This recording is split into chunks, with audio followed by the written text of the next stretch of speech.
thank you all for coming out to see what some of us do just to have fun. But anyway, I'm talking about Nantucketers and their boats. I can really only tell you about a very few, and me in particular. So it's going to be autobiographical about this Nantucketer and his boat. And the story starts with Nantucket, which is really in a special place. And Nantucket's not only surrounded by the water, but it's really the, how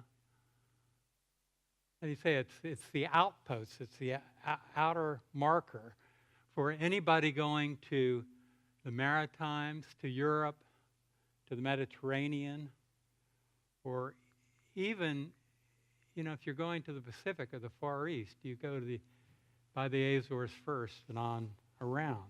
And you'll notice when Nantucket got started, its competition was Boston, New York, and Philadelphia. And by sailboat, we're a couple of days closer to where everybody's trying to go. So Nantucket's very well situated. It's also surrounded by the ocean and in all their variety. I mean, we have the open ocean on the south shore. We have the inlets that come from the ocean and go into the Sound, which is this wonderful semi-protected body of water that we sail on. And Nantucket is blessed with wind, and it's challenged by fog and shoal and currents. So it's a really good training ground for anybody trying to sail. I mean, you want to sail because you're right in the middle of all this stuff. And it's more important to just being seaside to be a sailing place. It's really important to have a harbor. And every voyage starts in a harbor, it crosses a body of water, and then it ends in a harbor. And good harbors are rare, they're valuable, and Nantucket has one.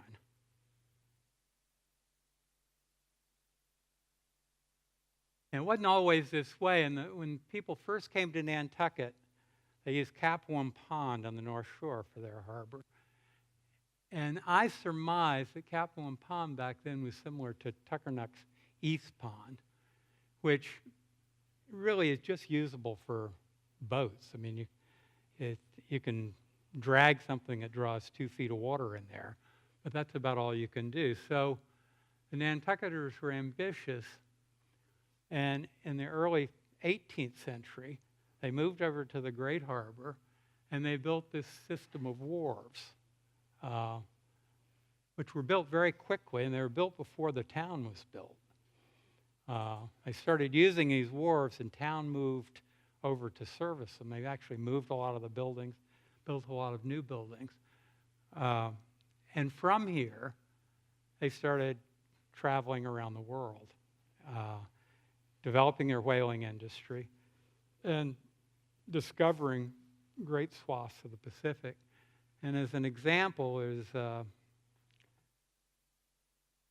Captain Worth, who's one of David's ancestors here, who sailed 2 million miles out of Nantucket, 15 roundings of Cape Horn, 2 circumnavigations, and basically spent 40 years living on a whale ship in and out of Nantucket and around the world.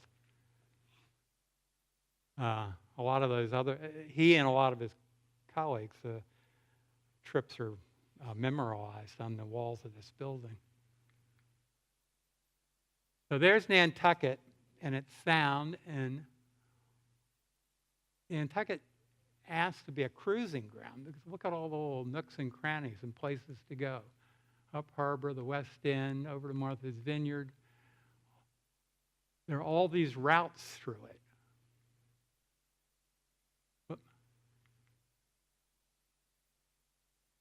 So this is the Nantucket Harbor that I grew up on in 1956.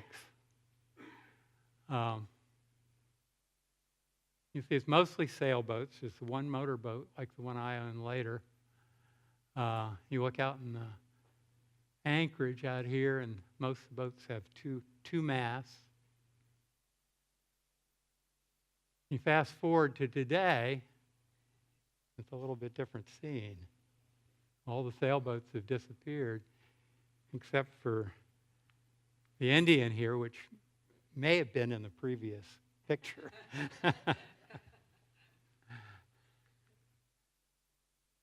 And even in the 1950s, the last day of sailboats were being forewarned. Here's the Lively Lady, one of the catboats that used to take tourists out sailing, and like the boats that caught codfish and went scalloping and carried cargo and so forth all around Nantucket Sound for a couple hundred years.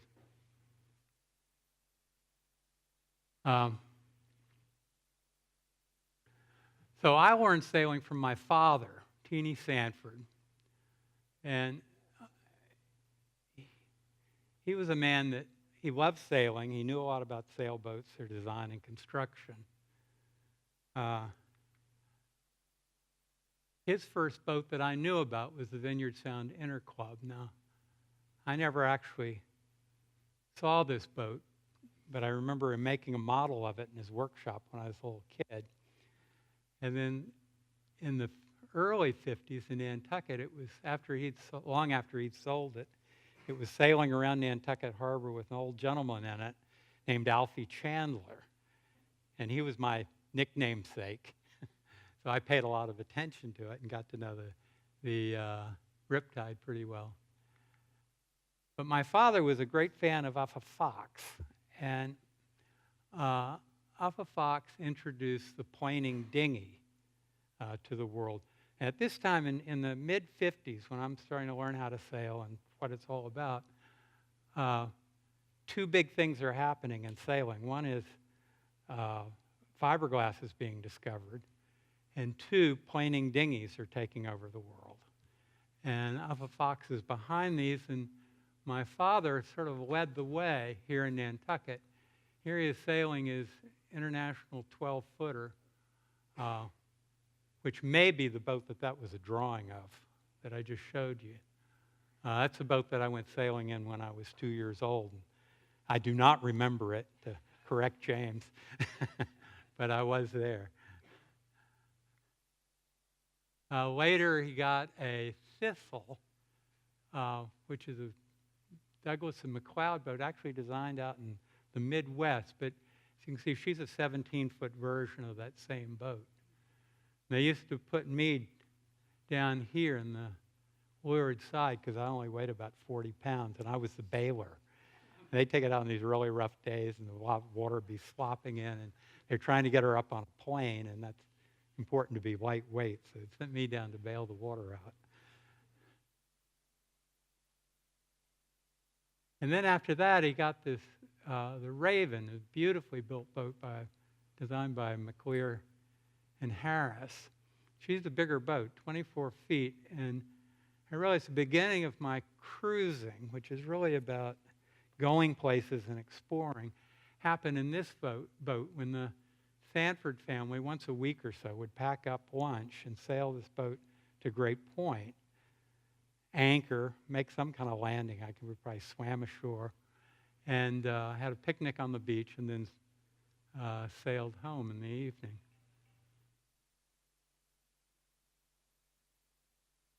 So my first boat, the first of the 30, was a Rainbow.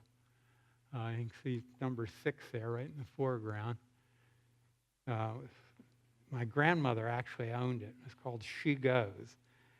And it was owned, I had to share it with my cousin, but he only raced, and so the other 5 days of the week it was my boat because he didn't care for it. And these boats are, a lot of people, especially you all, know these boats. They're wonderful training boats. They're wonderful boats to fool around with. And, until the America's Cup moved offshore to New Zealand, about 85% of the America Cup sailors from America in the American boats were trained in Rainbows. You'd read their biographies, and they all say, started out sailing beetle cats somewhere or other.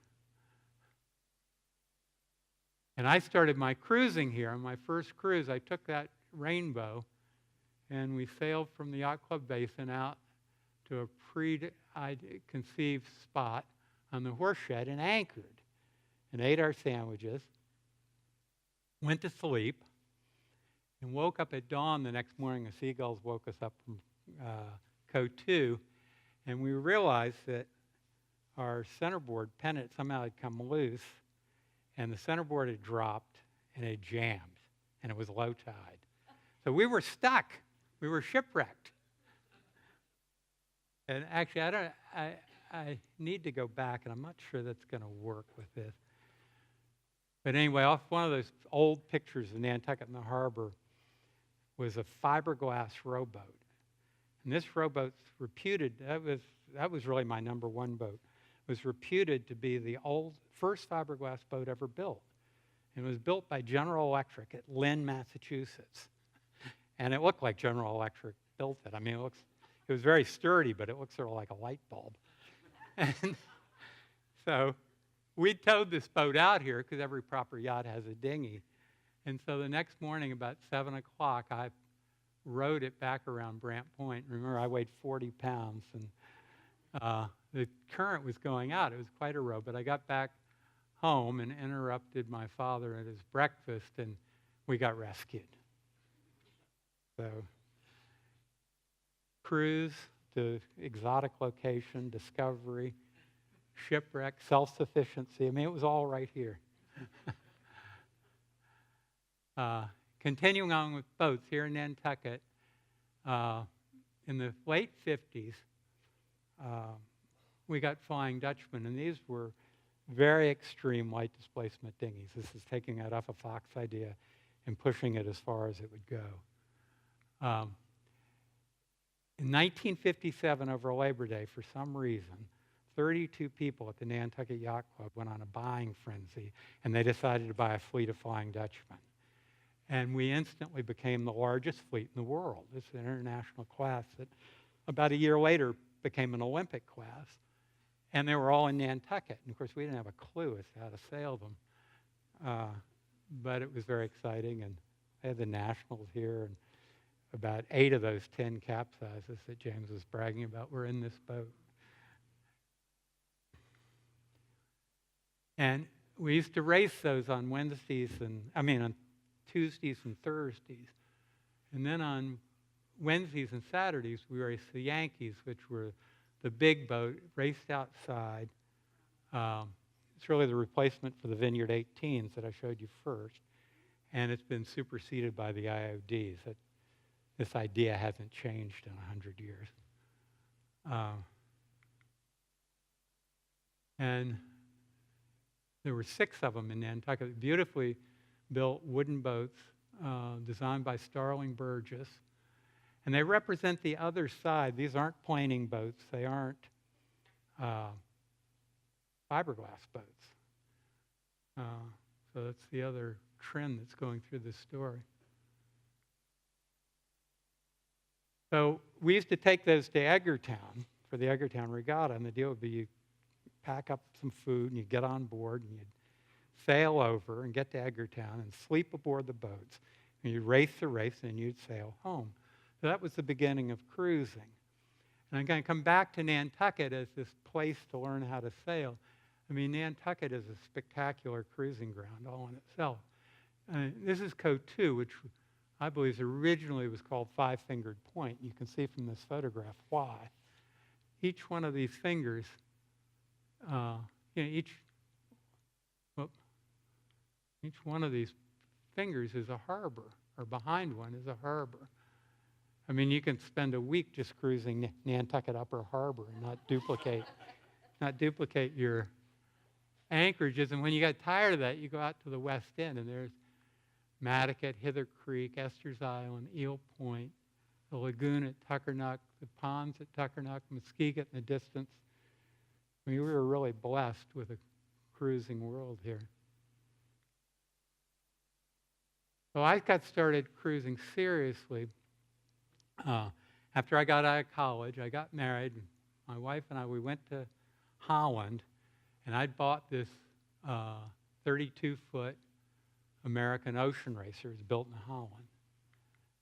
And we were young. I was 21, she was 20. And we set out on this trek across Europe through the canals, which was spectacular. And people couldn't understand what these children were doing. Anyway, we were taking a cruise. This is actually, a cruise I'd been inspired by reading a book in my father's library. And it's really, in a lot of ways, that's, besides being in Nantucket, that's where I learned to cruise and sail in the ocean, was reading all his books in his library in Knoxville, Tennessee. The 10 months that you can't be in Nantucket, you've got to do something. You can't just go to school. So anyway, this cruising is all learning. We're talking about learning how to sail and learning how to cruise. It's a learning process. I didn't realize that the Mediterranean, I'd seen all the travel posters, but it really isn't tropical in the wintertime. And so we did this part of the sail. Yeah, we got to Marseille in December. And so we kept sailing, trying to get further south. And we got as far south as Tunisia and realized that wasn't going to work anymore. And each one of these purple legs, you can see I've got them disjointed there, we started out in calm, we ended up in a gale. So I learned how to sail in rough weather, and it's probably just as well to learn and get it over with. I came back from that trip. I made the only serious mistake in my life. I said, okay, I'm going to go back to architecture school. I'm going to work. I'm going to give up all this childish stuff of sailing around. So that was a serious mistake. And it took a couple of years to sort of get over that. And one of the reasons I did was I knew how to navigate with celestial navigation. And you see, back then, if you couldn't navigate celestially, you really couldn't go out of sight of land. I mean, people did, but you were taking a wild chance. So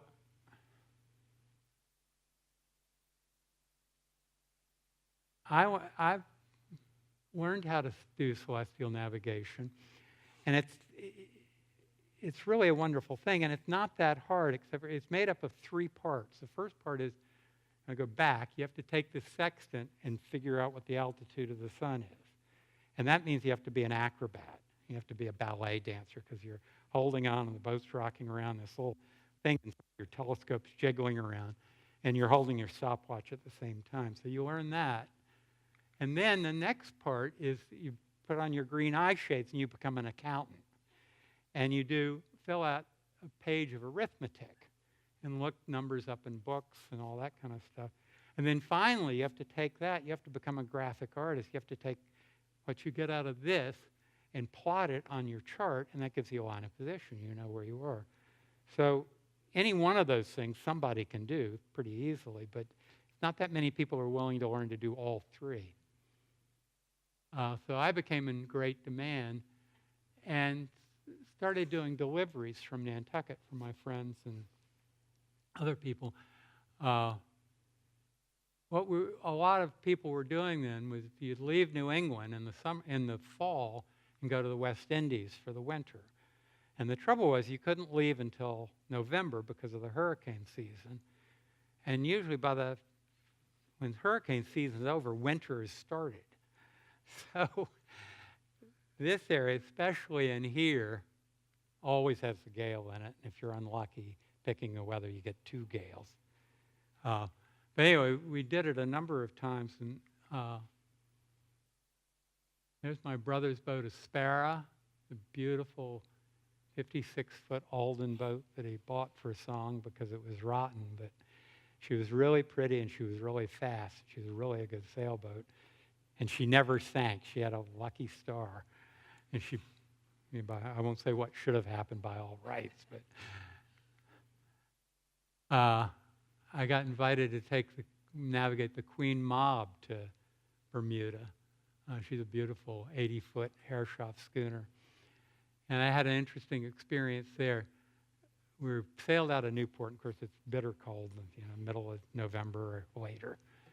And everybody's all bundled up and a little bit grumpy. And the next day, you get into the warm water, and the sun came out for a while. All the girls are taking their parkas off, and things are looking much better. And I lay down on the after deck and looked up, and I saw a perfect ring around the sun. I said, oh, boy. So you guys be happy, because in 24 hours it's going to be different. And sure enough, 24 hours later, we're in this quite serious gale in the Gulf Stream, the wind going against the waves going up and down. But this boat, she drew 15 feet of water, and she's 70 feet something on the water line. And it was like being on the steamboat dock in a hurricane. I mean, you had to hold your hat so it didn't blow off, but this thing would just sort of rise and then go down as these giant waves went by. It was quite interesting. We also sailed the Pierra, which I don't have a photograph of, but she's a famous Nantucket boat. She was owned by Randy Gurley. He's a Nantucketer with some boats. And we sailed her to the West Indies three or four times. So to give you an idea what this cruising and ocean sailing is all about, these are some of the things you need to do. And this is a list I have to thank Eric Holt for. Navigator, cook, plumber, jester, philosopher, electrician, storyteller, chambermaid. You get the idea. And so our next trip, and we're doing, this is partly delivery, partly cruising. We're taking Peter Reiner's boat to Europe. It's the first transatlantic I ever did. And I don't know if you all remember Peter Reiner, but he was a Nantucketer with a sailboat. And he had this beautiful attache. He's a 42-foot Sparkman Stevens fat beamy yawl. And we left Nantucket in about the 5th of September, just left from the yacht club. And 2 weeks later, we make a landfall on Flores, the first Azore island that you come to. And it's sort of a magical thing. I mean, you just leave the dock and start sailing. We've been out the channel a million times, but then you keep going. We've been around the Great Point quite a few times, but then you keep going. And next thing you know, if you're stubborn enough, you end up in some exotic place like Flores. So as we came around that corner, sort of a rainy day, we were actually met by a local boat. They saw us coming. They sent a boat out and pulled us into Santa Cruz. And this is the harbor in Santa Cruz. There are 2 boats in the harbor at Santa Cruz, as you can see. And the smart ones are up on land. This is a ramp going up here and goes right up into the town. And they take their boats out. And the reason is they webbed us in there. The harbor is really open to the ocean. It's on a shallow spot. And, there's some rocks here. And there were a couple of places where they'd taken cinder blocks and sort of filled in a space between a couple of rocks. But they told us, they said, if the wind comes up out of the east, they said, don't say goodbye, just leave. And so that was the thing there. Anyway, take a slight break. Part of doing all this cruising, you have to be self-sufficient. And I was advantaged because at this stage in my life, I started to become a professional boat builder. And we started here. I'm not going to tell the story tonight, but it's been told in the NHA magazine and other places. We started here in Nantucket building these magnificent Alerions, which are Herreshoff reproduction. They're not light displacement dinghies, and they're not built out of fiberglass. But we did pioneer cold-molded construction, which is an effort to get the advantages of fiberglass in a wooden boat. A successful effort, I might say. So this is the Magic, which I still sail around. She's in the harbor today. And shortly after that, about 4 years later, I went out to California and started with Rick Wood, Sanford Wood Boatyard. This was a general purpose boatyard. We were basically taking care of boats. We took care of fish boats, we took care of yachts. A couple of years we had the Coast Guard contract. We took care of all the Coast Guard boats. And we built a couple of boats. We built Bernard Matissier's last boat, the Tamata. It's little 32-foot steel boat. And he being a Frenchman, he likes hard-shine steel boats. And we built the Fancy, which you see here. Fancy was conceived in Nantucket as a big Alerion, and it was built out at Sanford Wood in San Francisco. And it was owned for a little while by Jimmy Buffett. That's a famous customer. And now it's owned by Jeff Fernie, who's an ex-trustee here. And he's a Nantucketer with some boats. And this is his current boat. I don't know if Jeff's in the audience. He's probably owned 30 boats.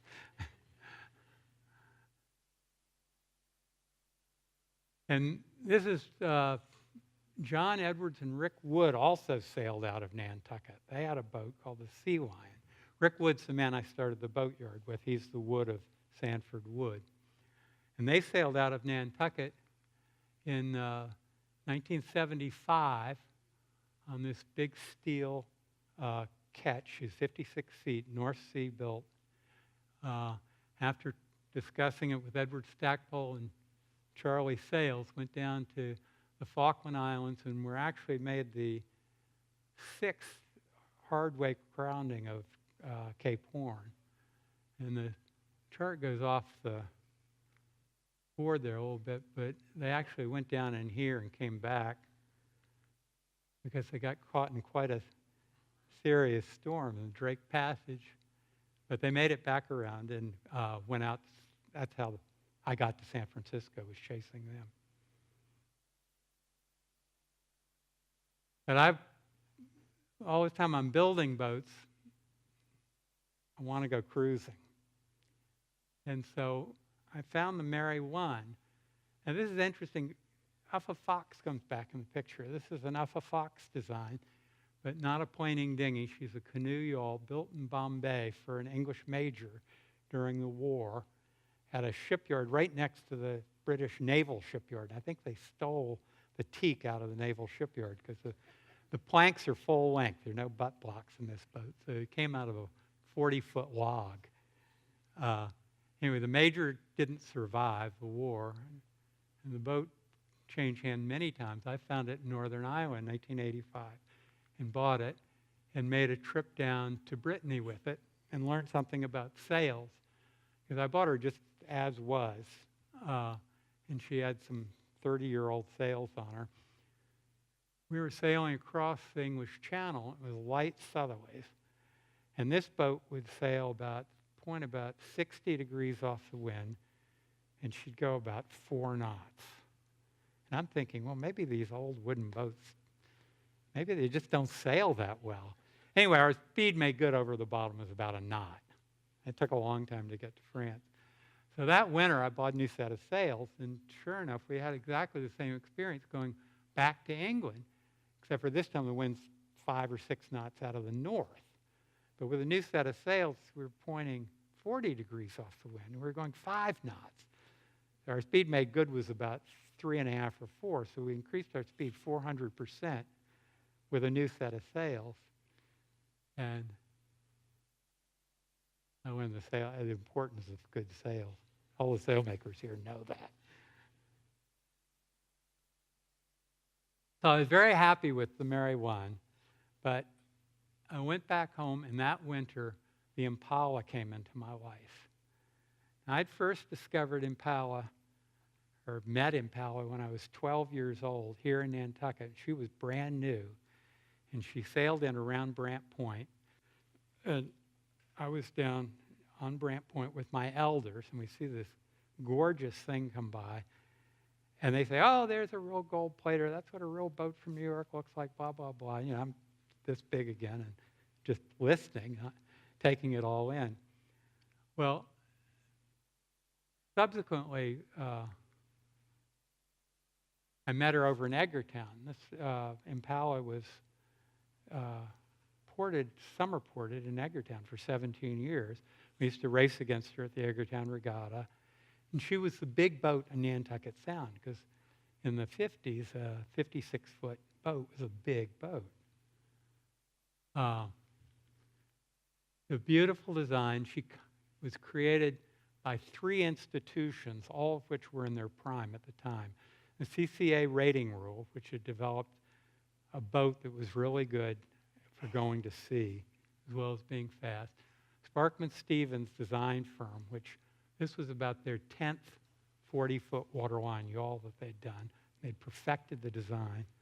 And she was built at Abiking and Rasmussen in Germany, which at the time was at its peak. And so she was sort of a masterpiece representing all three of those institutions. People still built dual-purpose yachts back then. She was designed to win the Bermuda race, but on the same time, and you can't really see it here, but I'll show you some photographs. A beautiful interior, and she was really laid out well for family cruising. There she is at Abiking, about to be launched on the Bremen River. A very industrial world there. It was kind of fun. You get an old boat like this. I bought her when she was 32 years old. You get all the stories come with it. And I was sailing around in the Chesapeake about 10 years later with Impala, and I took her in to Cuts and Case in Oxford, Maryland. I don't know if you all know Cuts and Case, but Ed Cuts is an old-time guy there with a beautiful, it could be on the cover of Saturday Evening Post boat shop. And I showed the boat to Ed, and Ed said, "Oh, yeah, I know this boat." She said, "I was in New York. I took her off the ship. I was on the commissioning crew. I worked at Nevinson. 1954, wasn't it?" So there she was. There she is at the New York Yacht Club. She had quite a history. Said 6 names and 7 or I think I'm the 8th owner. But 2 of us have owned her. The first owner owned her for 17 years, and I've owned her for 32 years. And the middle 6 owners altogether owned her for 16 years. So they couldn't make up their minds. So here she is quickly going from bow to stern. That's the forepeak where the sail is, wrapped up for the winter. That's where the mate lives. There's her galley, their stove and her sink. Over on the other side, it's kind of interesting. There's her mast going right through it. You lean up against that while you cook. And on the other side is her ice box, which I'll tell you some stories about later. There's her main saloon. A lot of really good stories told around that table. Her companionway with her chart table. We still mostly use paper charts. Today the boat's navigated with that little box, which is a GPS. And she has this really wonderful owner's cabin back aft. That's the single bunk that I sleep in when I'm at sea. And there's a double bunk on the other side. And there she is on deck.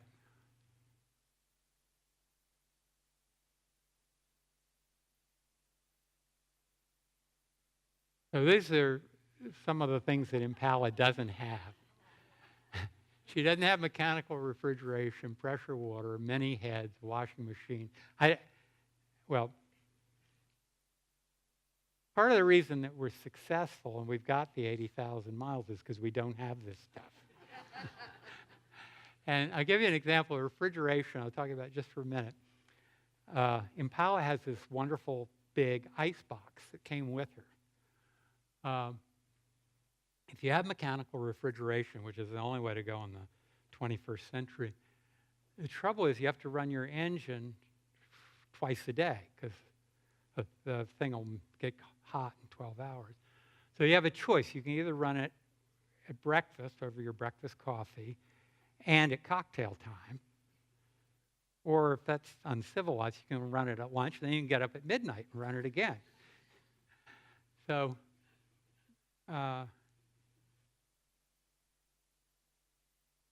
instead, we suffer through with, I like ice.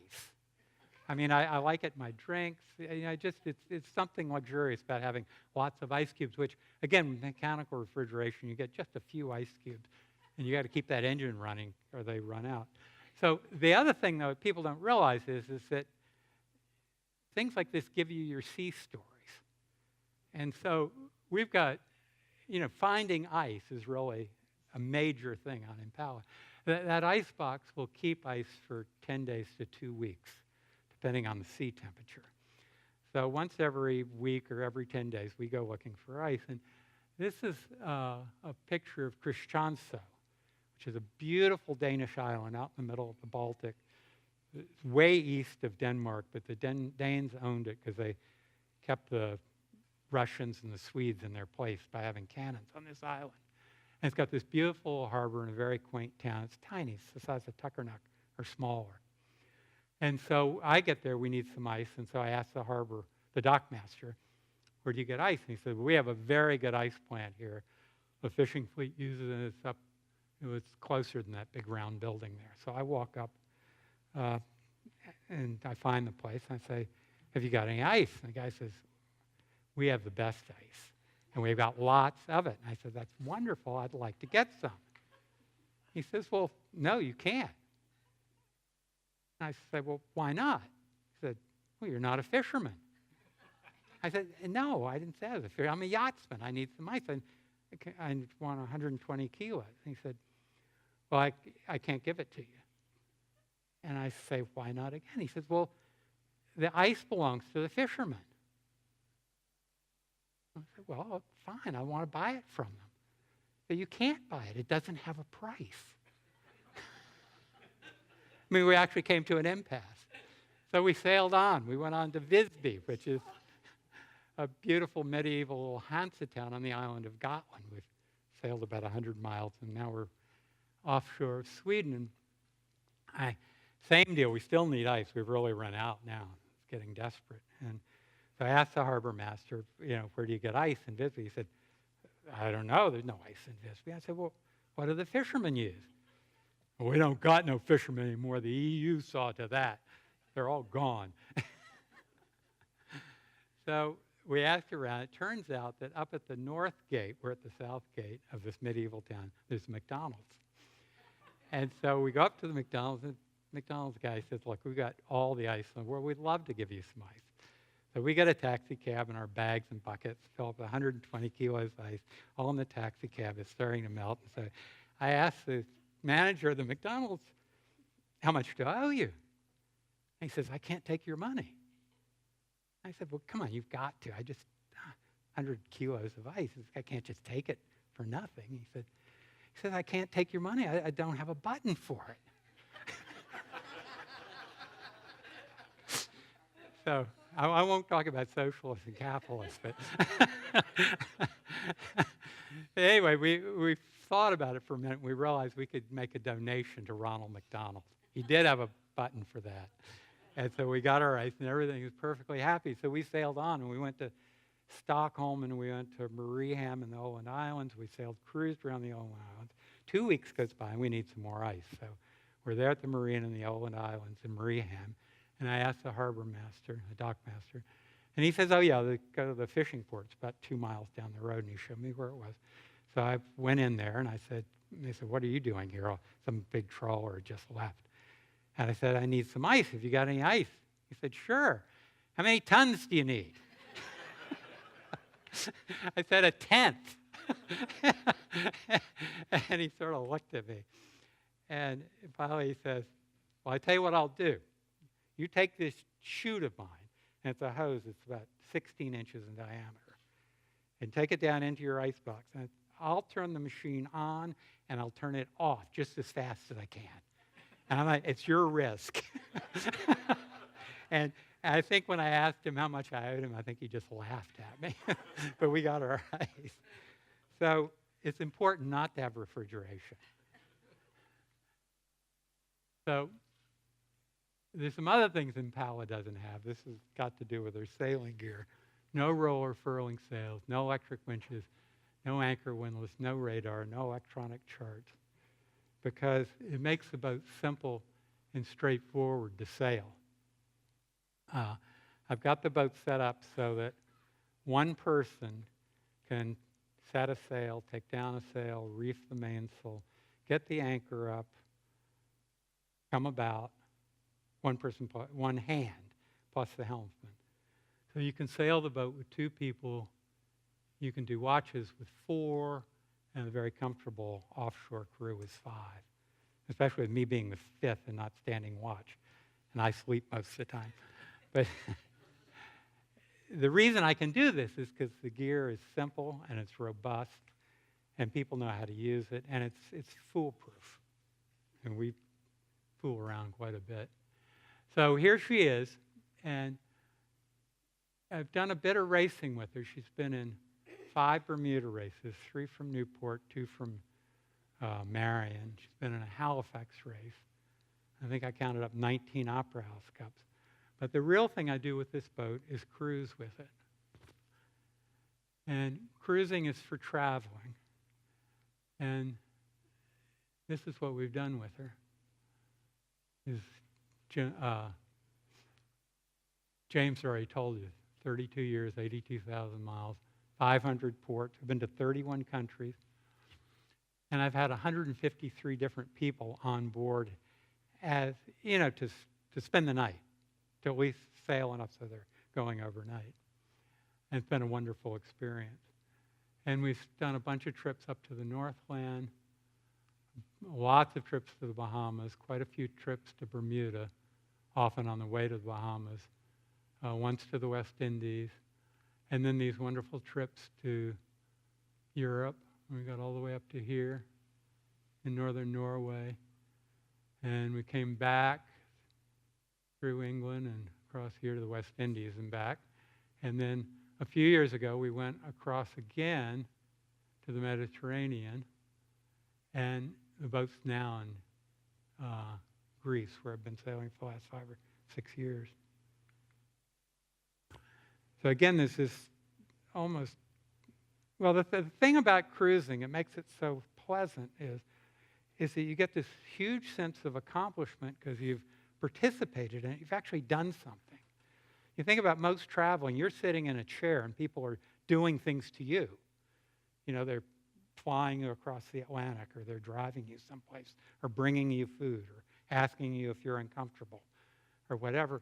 With a cruising sailboat, you're actually making it all happen. And, I won't go back to all the jobs you do, but you've done all those things. You're navigating, you're cooking, you're sailing. So when you, leave the dock here in Nantucket, this is our 2011 trip with, I think that's Russell Bartlett, Connor Wallace. No, that's Russell. Maybe there's Oliver. That's me. That's who I didn't recognize. And Bill Fredericks, really a good crew. And we're all bundled up because it's May. And we leave Nantucket and sail out the jetties. It's blowing about 35 knots. You'll notice this is May 12th, and it's a Thursday, so the next day is Friday the 13th. We're not leaving on Friday the 13th. So we had to go. And a day later, we're down in the warm water at the meander of the Gulf Stream, and we're swimming. And 25 days after that, there we are in Gibraltar, looking at the ruins of the British Empire. And it's an amazing experience. And every one of those guys has got this incredible accomplishment that they feel good about. So I said, you're watching us having fun. So cruising is about travel, and you go to a bunch of places that haven't been prepped by the tourist industry.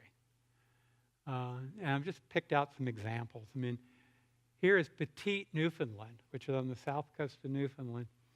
It's a little town of about 100 people. There are 30 men and 30 women and about 40 children. There are no roads. This is disconnected from civilization, except for everybody's got a lobster boat, because, or what we call a lobster boat. It's really a Newfie boat, because they all go fishing. That's how they make their living. And in the wintertime, they use skidoos when the weather's bad, because it's all covered with snow. We got most of the 40 children on board the Impala. And they weren't used to seeing boats like this sail in.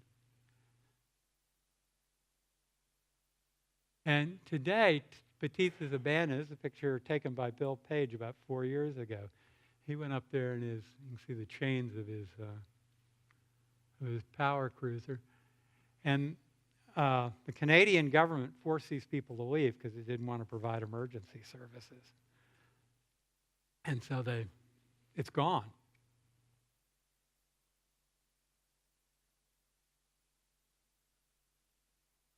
But so cruising is about travel, and you go to places like Petites. You also go to some of the cities of the world. There's Gdansk, Poland, with back up. You have to excuse me. I'm trying to press the laser button. There's Impala in front of I think it's a 12th century building with a big crane in it. It's a dock warehouse, and that overhangs like a hay barn in America, but it's got a big block and tackle that lifts things off ships and puts them in the various. There we are in Copenhagen. That's the old harbor, old port. That's where the cogs used to hang out. There's Gibraltar. You come to these places, these cities, you've read about them all your life, but you come to them by sea, which is the way they were created, really. Now you come in by airplane, and the airport is really irrelevant, and air travel is irrelevant to the city. But the ocean passage is not. In Stockholm, with me grinning in front of their waterfront. Very nice. We sailed into Stockholm after getting the ice in Visby.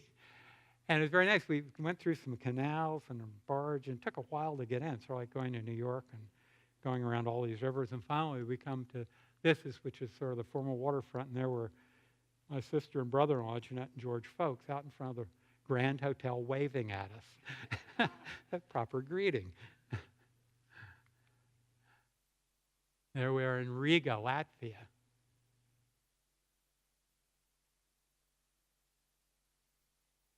So you also see a huge amount of natural beauty when you're sailing around. I mean, this rock wall goes up another 1,500 feet to the top. It's the west coast of Newfoundland. And basically, Newfoundland is a pushed-up plateau. It's about 2,000 feet high, and the only harbors in it are where there are cracks in it or rivers have eroded gorges through it. But all the mountains are exactly 2,000 feet high. Here we are in one of the gorges in Newfoundland. This is Harbor Lucu, which is on the south coast. You can see we've wormed the Impala in there to an anchorage. You can't really anchor there because the harbor's just made out of, the bottom's just made out of rock. So it's like throwing your anchor on a sidewalk, So, so we tied up to the trees and rocks, which 20 years later we'll do a whole lot of in Europe, but I hadn't learned to do it. This is the first time I'd ever done it. And once you finally get tied up, it's very secure. And there's the view back to Impala into the ocean from the waterfall. Here's some of the other really exotic places we've come to. That's Sanda Island. See this hill going up in the back. Again, it goes up to about there. Sanda is an outpost of the Norwegian archipelago in the west, and it's where the British infiltrated spies into Nazi Norway and Germany during the Second World War. It's all written up in the book, The Shetland Bus. And it was all very peaceful when we were there. Very few people live here anymore. But they did tell us in the wintertime, these mountains cause downdrafts in the winter gales. And it says the wind comes down so hard that it rips the asphalt off the road surface.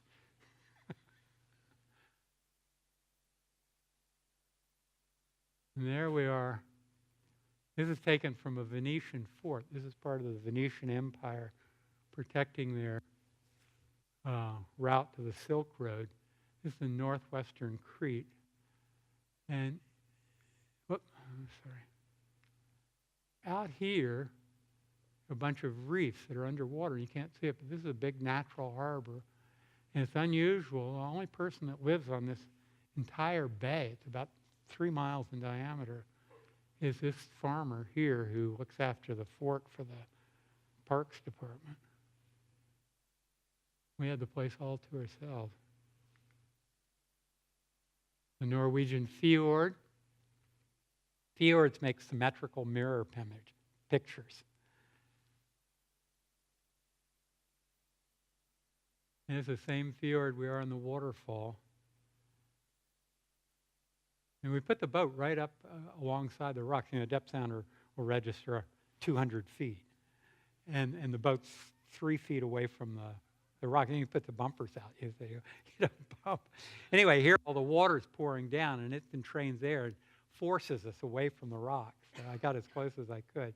And you see Oliver here, and he's taking pictures looking down. Oliver Lafarge. There we are at the Svartsen Glacier, again in Norway. And you just sail right up to it. It's there. This is the Lofoten Islands. Look at those mountains. I call them topsy-turvy. The little fishing village out there, they're still catching quite a few codfish out here, and they've got a viable fishing lifestyle. And when people aren't looking, they catch whales and make sausage out of them.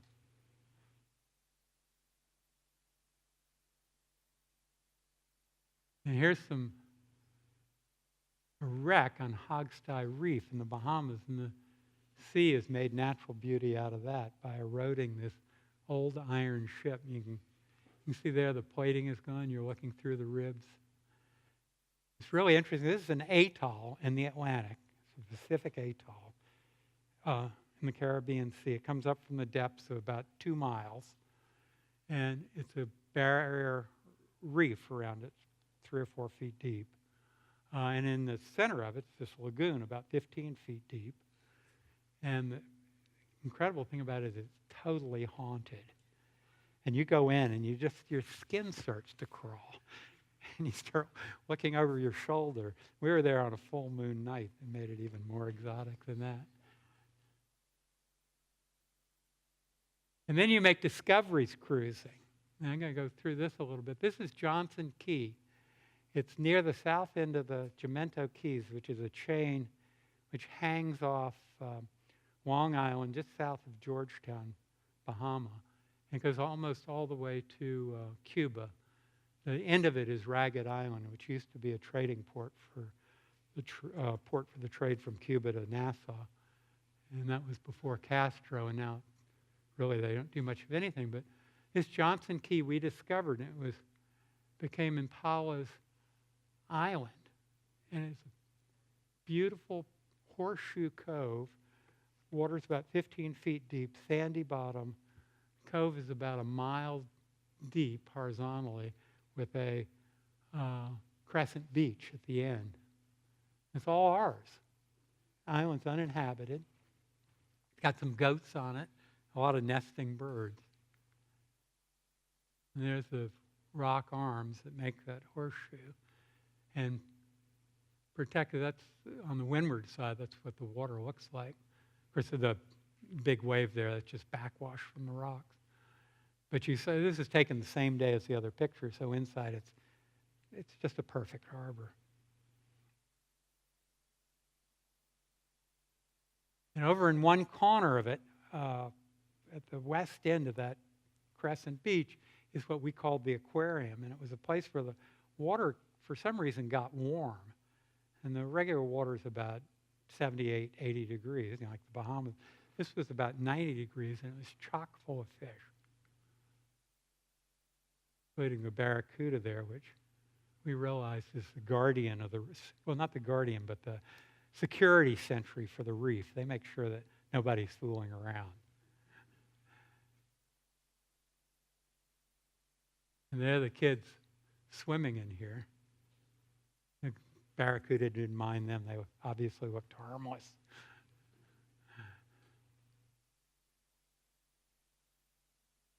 So besides these discoveries in this beautiful landscape, I'm going to show you some of just being at sea, the unbelievable beauty of the sea and the sky. These pictures are all taken in the midst of the Atlantic. You really ought to turn all these lights out so you can see them properly, but in my movie wouldn't show it. It's amazing how, everybody thinks of being out in the middle of the ocean and you're in some huge hurricane or something. But often the sea is very, very placid.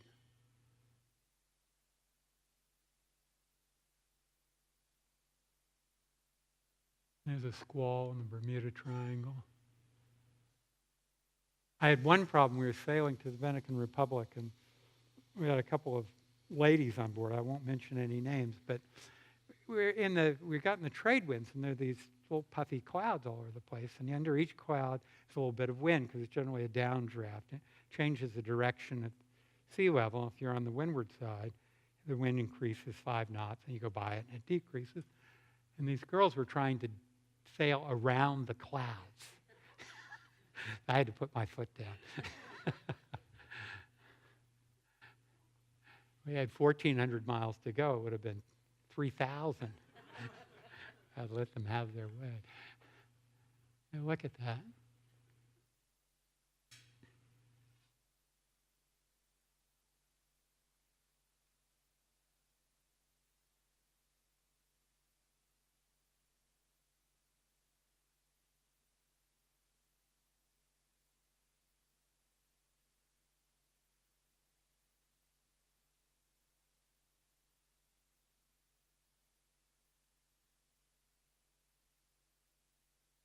You see the rain squalls there.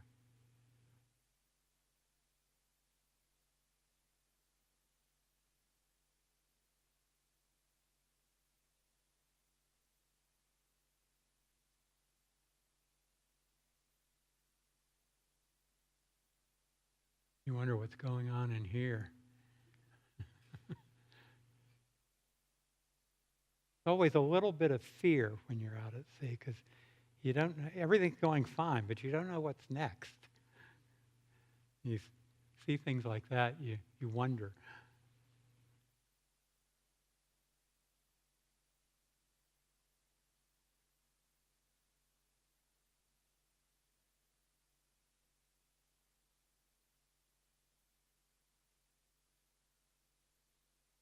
Look at that, that's almost a mirror. That's coming into French Wells in the Bahamas. And you not only get this wonderful seascape at sea, but when you come into land, you start seeing things. Here, just a digression, the dolphins. Of course, they're everywhere. And they play with you and show off.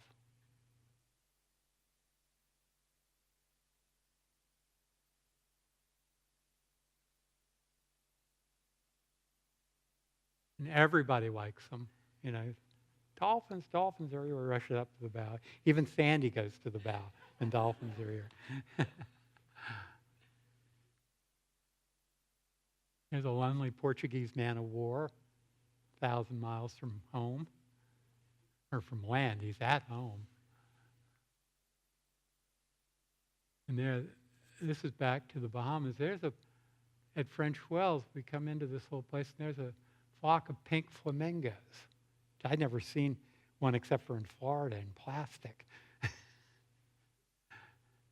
About 500 of them. So, shift gears a little bit. What do you do out there when you're sailing around, going to all these places? Here's Connor Wallace. So, one of the things, of course, we do is we sail. And we swim. It's interesting. It took a while to learn how to do it, but you get calm, you stop the boat, and you swim, off the boat. And the bottom is like 2 miles down, and you keep looking down. What's down there is going to eat me, too, but you don't have to worry about bumping your head. We do our washing.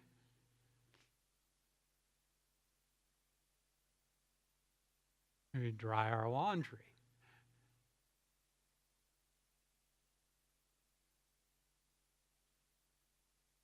Groom our hair.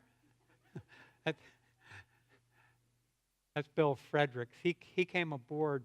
He was using a neck warmer as a hat. And he just pulled it up so he had hair just like Bart Simpson. I mean, his hair was about that long, and so it was sticking up like this.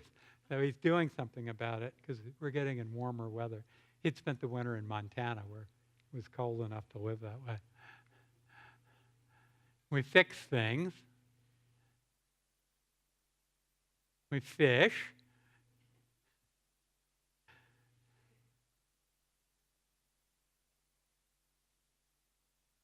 You can catch a fish rarely.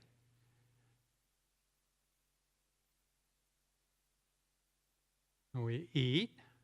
A lot of that going on. And we bake.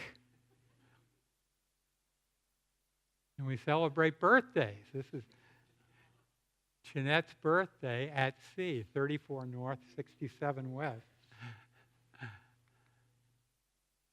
So the thing that develops on these cruises is camaraderie.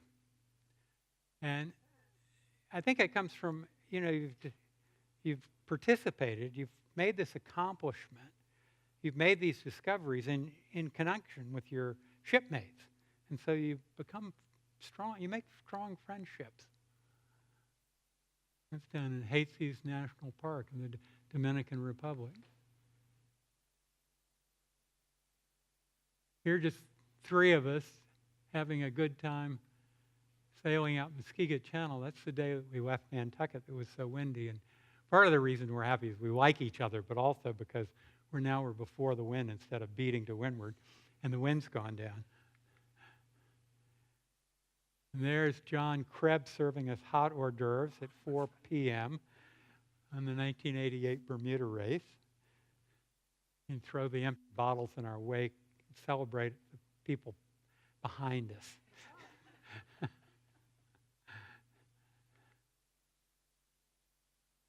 And there's the end of the first transatlantic in Arnisch, Germany, celebrating that accomplishment.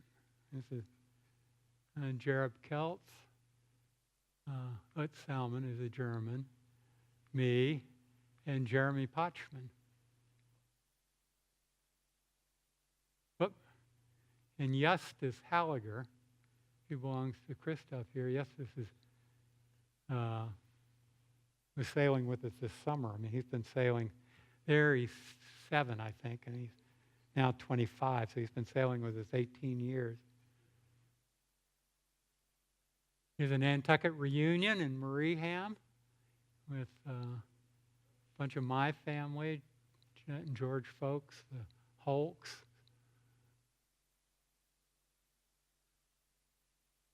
Here's halfway across in the first transatlantic with Jared Keltz again, Jeremy Potchman, my daughter Chloe, Chris Amory, Angela Abbott, who's not a Nantucketer, but she's from Sandwich. She was a Mass Maritime candidate. Cadet, I mean. The best thing about all this is, for me, is watching the young grow up.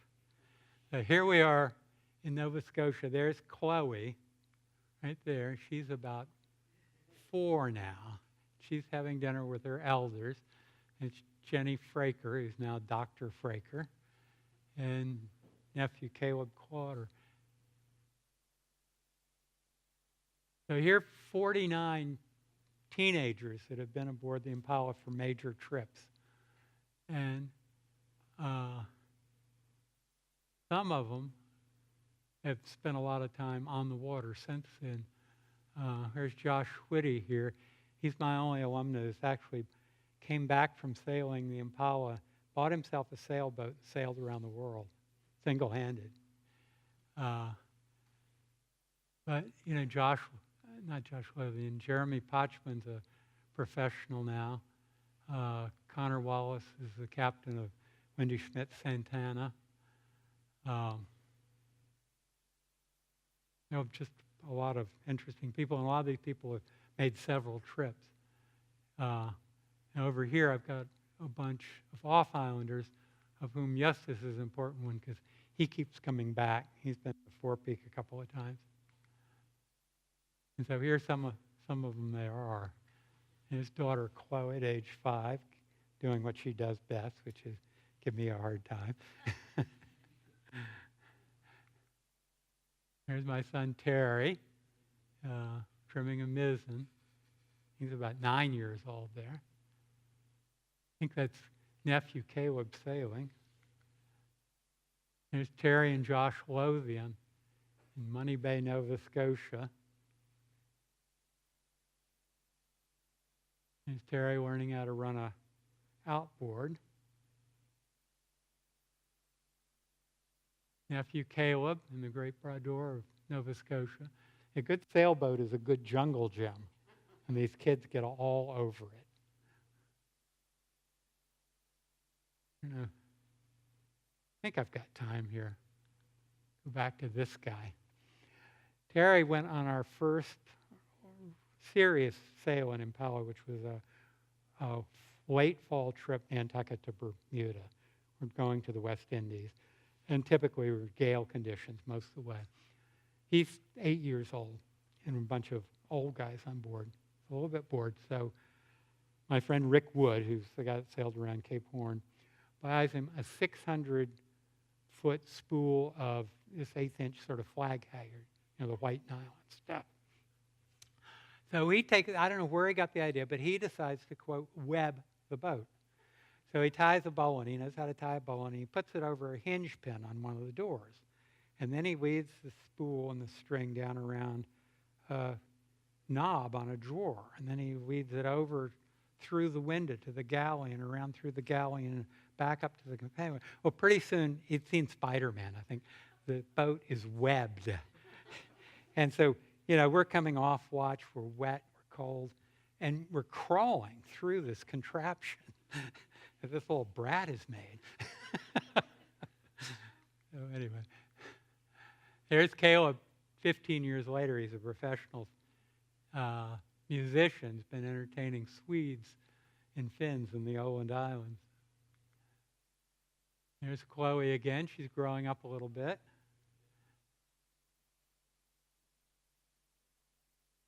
Here's the Impala's crew in Matthewtown in 1992. There's Chloe. That's Richard Craddock. I think that's Terry and Nicole Marks. And we're walking along. Matthewtown is in Great Anagua. And so one of the local ladies comes up and accosts me. I was there taking a picture, and she said, "Where's the mother?" Good question. I said, "I'm the mother." And she shook her head, went on her way. There's more crew, Chloe and Lydia Kennedy, a couple years later in the Dominican Republic. Lydia's father was one of the craftsmen that built Alerions in the early days. There's Chloe growing up. She's in the aquarium back at Johnson Key. This is a few years after we discovered it. There's me and my eldest son, Matthew. This is right before Bermuda race in Newport. And then starting with Sven Holk, about 1997, I think, I started getting a young man to come on board to help me sail it so I didn't have to depend on these teenagers because they're strong and they're nice, but they're unruly and they're not really totally dependable. And so my first one was Connor Wallace, who came aboard at 16 as an apprentice in Denmark. And the next year, he brought his friend Oliver Lafarge. That's at the Spartan Glacier again. He was 18. Connor lied about his age to get aboard. I told him, I interviewed him at the Downey Flake. This is the old Downey Flake downtown. And I said, well, I like whoever I'm going to take to be at least 18. So Connor says, well, my birthday's in August. I figured that's fair enough. But he meant his 17th birthday was in August. So anyway, he turned out okay. It was all right. There the two of them are 10 years later, running a boat in Montenegro. Nice breeze of wind.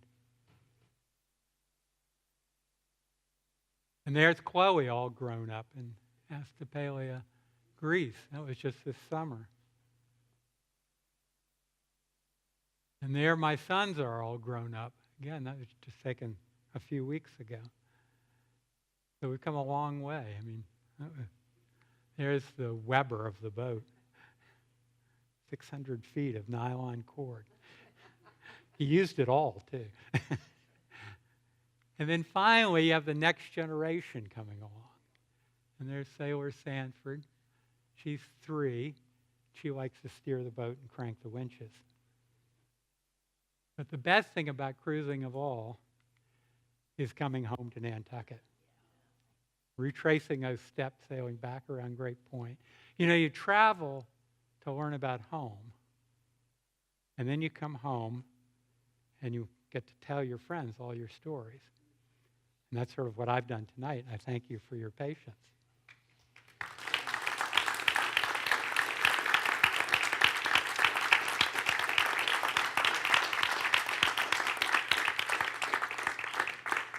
I think we have a little time if anybody wants to ask a question. Is that correct? It's getting to be about 20 after 7. Can we maybe keep it to 2 questions and then we'll sign or books? No questions. It's up to you all. First question.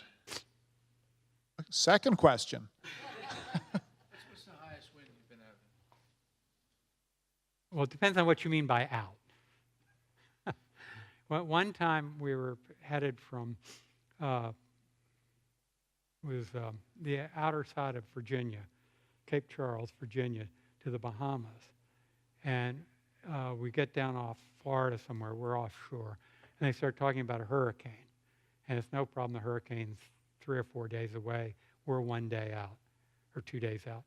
Anyway, we're ahead of the hurricane by a couple of days. Well, the thing about hurricanes is they slow down, they speed up. This one speeded up.